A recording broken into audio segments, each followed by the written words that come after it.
السلام علیکم۔ صرف ہمارا خالق اس حقیقت سے واقف۔ تو دوستو، اکثر کافر یہ دلیل پیش کرتے ہیں کہ آدمی مر کر مٹی میں مل جاتا ہے، اس کی ہڈیاں گل سڑ جاتی ہیں، روز قیامت اللہ ان کو کیسے زندہ کرے گا؟ اس کے جواب میں اللہ پاک فرماتا ہے کہ وہ نہ صرف ہماری ہڈیاں دوبارہ جوڑ سکتا ہے بلکہ ہمارے انگلیوں کے پور یعنی فنگر پرنٹ کو دوبارہ صحیح بنانے پر قادر ہے۔ قرآن نے انگلیوں کے پور یعنی فنگر پرنٹ کی بات کیوں کی؟ 1980 میں سر فرانس گولڈ نے تحقیق سر انجام دی تھی اور اس تحقیق کی روشنی میں فنگر پرنٹ کو شناخت کا سائنسی طریقہ کار قرار دیا تھا۔ دنیا بھر میں کوئی بھی دو اشخاص ایک جیسے فنگر پرنٹ کے حامل نہیں، حتیٰ کہ جڑواں پیدا ہونے والے بچے بھی ایک جیسے فنگر پرنٹ کے حامل نہیں۔ یہی وجہ ہے کہ دنیا بھر کی پولیس مجرموں کی شناخت کے لیے فنگر پرنٹ سے استفادہ حاصل کرتی ہے۔ 1400 برس پیشتر انسانی فنگر پرنٹ کی اس منفرد حیثیت سے کون واقف تھا؟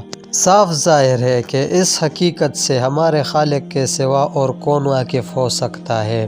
صرف ہمارا خالق اس حقیقت سے واقف تھا اور ہے۔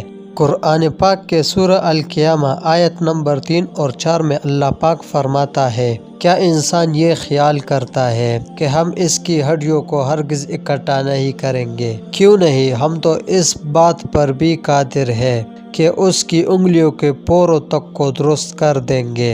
اللہ تعالی ہمیں نیک عمل کی توفیق عطا فرمائے، آمین۔ مزید اس طرح کی خوبصورت ویڈیوز کے لیے چینل کو سبسکرائب کریں اور ویڈیو کو لائک اور شیئر کریں۔